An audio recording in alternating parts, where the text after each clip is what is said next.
Salut tout le monde, on va en parler sur tous les matchs du week-end. On va commencer par le PSG. Le PSG a fait un match nul face à l'AJ Auxerre, 0-0.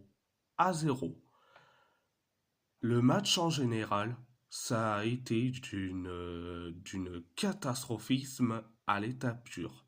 Première période, ça a été catastrophique. On a eu la possession de balle, on s'est créé des occasions, notamment les occasions de Gonzalo Ramos, les occasions de Fabien Ruiz, les occasions l'occasion de Nuno Mendes. Après, du côté auxerrois, ils se sont créés une occasion en première période et c'est l'occasion de Gaëtan Perrin. C'était la première période. La deuxième période, ça a été catastrophique. On s'est créé pas mal d'occasions, des occasions de Gonzalo Ramos, des occasions de Dembélé, des occasions de Kangin Lee et de Fabien Ruiz. Mais du côté auxerrois, ils se sont créés pas mal d'occasions, notamment l'occasion de Ahmed Traoré et l'occasion de Jubal. Après, dans les temps additionnels de la deuxième période, c'est nous qu'on s'est créé deux occasions. L'occasion de Colomwani capté par Donovan Léon. Et après, une autre occasion, c'est l'occasion de Désiré Doué, occasion loupée. Donc, c'était la deuxième période. À part ça, c'est tout. À part ça, c'est tout. On va parler de l'AS Roma.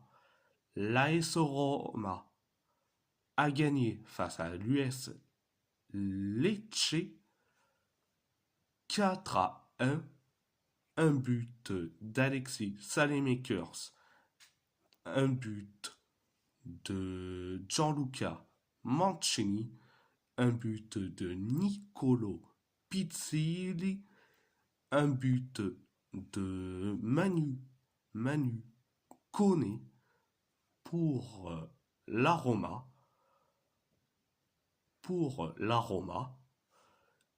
Un but sur penalty de Nikola Kristovic pour Lecce. Première période, ça a été bien voire limité. Pourquoi je dis ça? Euh,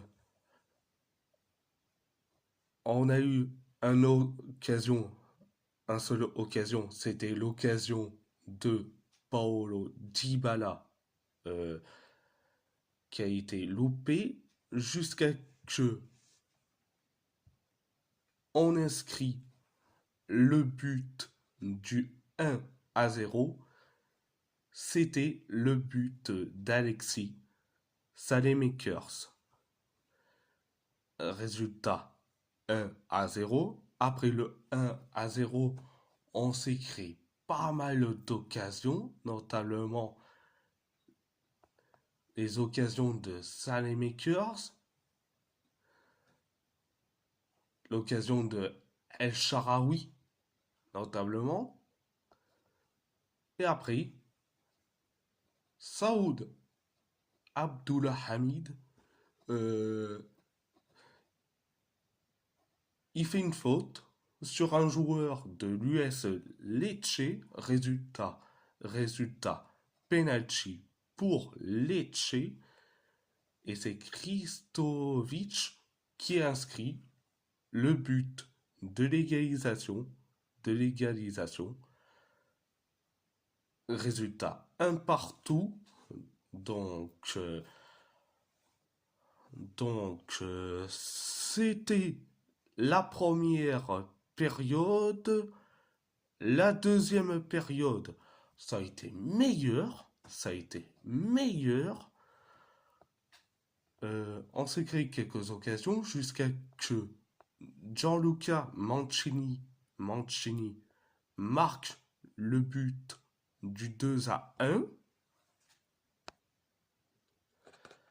Et après le deuxième but, signé Gianluca Mancini, 7 minutes plus tard, eh bien, c'est Nicolo Pizzilli qui marque le but du 3-1 sur une passe de Saoud Abdulhamid.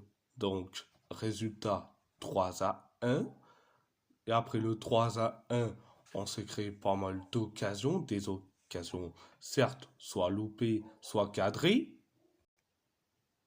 jusqu'à que Manu Koné inscrit le but du 4-1. Donc, résultat 4-1. Donc, c'était la deuxième période. À part ça, c'est tout. On va parler du FC Porto. Le FC Porto a fait un match nul face à Famalicão.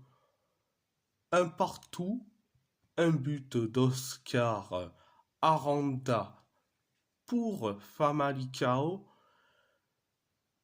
un but de Samu Omorodion pour les Portistas.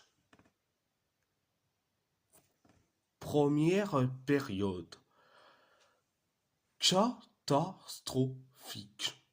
Catastrophique. On s'est créé pas mal d'occasions, notamment les occasions de Galeno, l'occasion de Pepe Aquino, les occasions de Samu Omorodion, du côté du FC Porto. Famalicão, ils se sont créés une occasion, c'est l'occasion de Zaidou Youssouf. Et après, on encaisse un but. C'est le but d'Oscar Aranda sur une boulette de Diogo Costa. Résultat 1-0. Donc, c'était la première période. C'était la première période. La deuxième période. La deuxième période, ça a été limité. Ça a été limité la deuxième période. Donc, 7 minutes après le coup d'envoi de la deuxième période, Samu Omorodion a inscrit le but de l'égalisation, un partout. Et après le but de l'égalisation, on s'est créé pas mal d'occasions. Famalicão,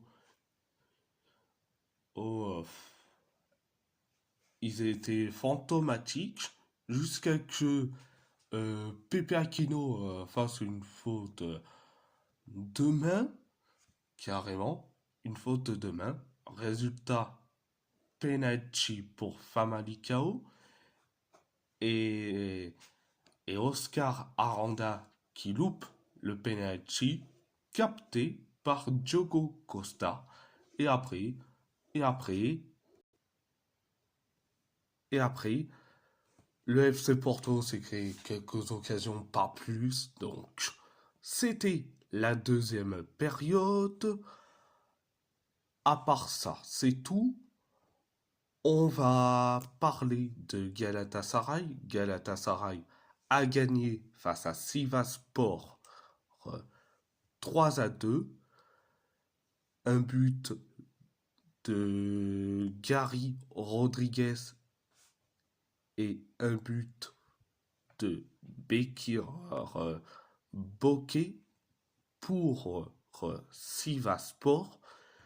Un but de Yunus Hatkoun, un but sur penalty de Victor Osimhen, un but de Barry Chaper Yilmaz et un carton rouge de Metehan Baltalch pour les Chinbombs. Première période. Ça a été, qu'est-ce que je peux dire, bien, la première période. Euh, bon, t'as eu l'occasion loupée de Victor Osimhen. Après, t'as eu un carton rouge de Metehan Baltache, soit disant qu'il y a, je crois, eu une faute, qu'il y a une faute. Bon, l'arbitre est allé voir, soi-disant, une action de but, ou voire même une faute de main. Donc, résultat, carton rouge. Je, pour Metehan Baltache. Donc, on se trouve à 10 contre 11. À 10 contre 11. On se trouve à 10 contre 11. Et après, coup franc pour Sivasspor. Raymanage tire son coup franc, c'est capté par Muslera. Et c'est un joueur de Sivasspor qui te fait je crois une ciseau ou un retourné acrobatique capté par Muslera. Et après, quelques minutes plus tard, Raymanage tire, mais c'est vers le poteau. Et ça atterrit sur les pieds de quel joueur? Gary Rodriguez qui tire. Résultat 1-0, on encaisse le fameux 1-0.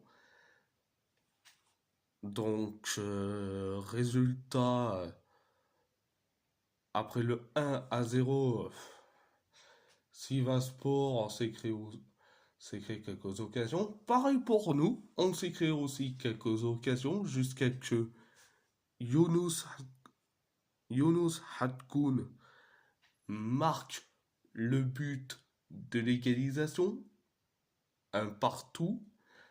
Et après, dans les temps additionnels de la première période, tu as Victor Osimhen qui s'élance rapidement. Tu as Nikolic, le gardien de Sivasspor, qui fait une faute comme pas possible. Résultat, penalty pour Galatasaray. Victor Osimhen marque sur penalty. Résultat 2-1. Donc c'était la première période. La deuxième période, je l'ai trouvée limitée, voire bien. Pourquoi je dis ça? Eh bien, vous verrez. 8 minutes. 8 minutes. Après le coup d'envoi de la deuxième période, Barış Alper Yılmaz marque le but du 3-1. Du 3-1.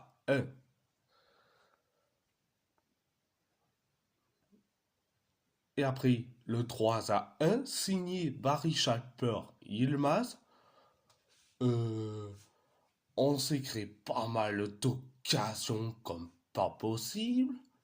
Pareil pour Sivaspor. On retrouve les temps additionnels de la deuxième période. Donc, Bekir Bokeh marque le but du 3-2. Et après le 3-2, tu as Raymanage qui fait une faute grossière sur Barış Alper Yılmaz. Et il n'a pas récolté un carton rouge. Donc, c'était la deuxième période. La deuxième période. Avant de dire, à part ça, c'est tout. euh, Avant de dire ça, je vais rectifier l'arbitrage, quand même. Quand c'était Metehan Baltache qui fait, je crois, une faute, à la limite, pourquoi pas mettre un carton rouge, mais pourquoi tu fais pas pour pourquoi tu mets pas carton rouge à un joueur de Sivaspor qui a limite taclé sur Dries Mertens, et pourquoi t'as pas mis un autre carton rouge à Raymanage pour sa faute grossière sur Barış Alper Yılmaz. Donc, on n'était pas à 10 contre 11, mais on était à 10 contre 13, carrément. Pourquoi à 10 contre 13? Tu as les 11 joueurs, plus l'arbitre, plus les Barcelonais. Oui, pourquoi les Barcelonais? Parce que Ray Manage, c'est un ancien Barcelonais, donc un ancien du Barça, donc résultat, on était à 10 contre 13, donc 10 contre 12 si tu rajoutes l'arbitrage, 10 contre 13 si tu rajoutes les Barcelonais. Les Barcelonais qui vont se dire,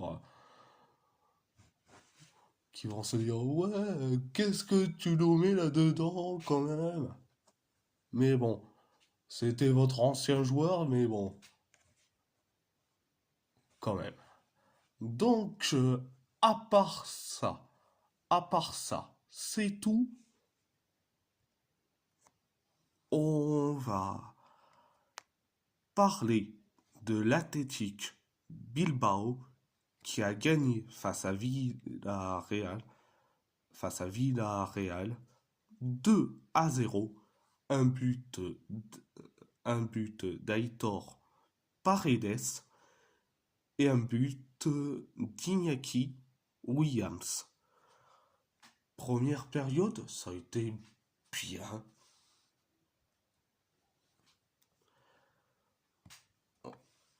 On s'est créé quelques occasions jusqu'à que Aitor Paredes marque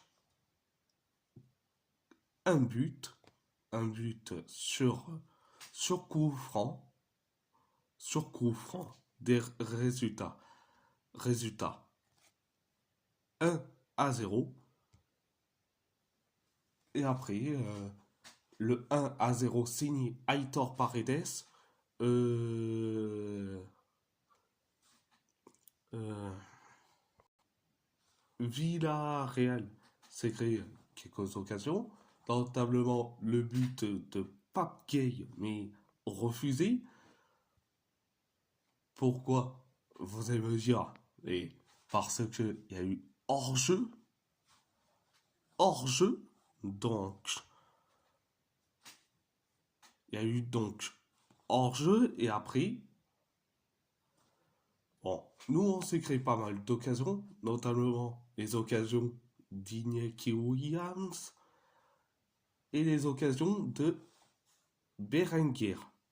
Villarreal s'est créé pas mal d'occasions, notamment les occasions d'Alex Baïna et les occasions de Jérémy Pino. Donc, c'était la première période. La deuxième période, ça a été bien. Donc, on s'est créé quelques occasions. Pareil pour Villarreal. Jusqu'à que Iñaki Williams marque le but du 2-0. Et après le 2-0, tu as le gardien de Villarreal, Diego Condé, s'est blessé. Il est remplacé par Luis Junior. Luis Junior, l'ancien gardien de Famalicão. Euh, et après, le remplacement de Diego Condé par vers Luis Junior. Eh bien, l'Athletic Bilbao s'est créé quelques occasions. Pareil pour Villarreal, notamment les occasions d'Alex Baïna du côté de Villarreal. Donc, voilà. C'était la deuxième période. C'était la deuxième période. À part ça, c'est tout.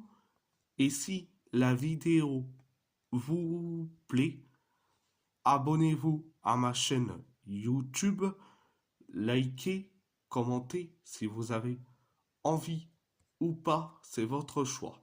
À part ça, je vous laisse et merci beaucoup.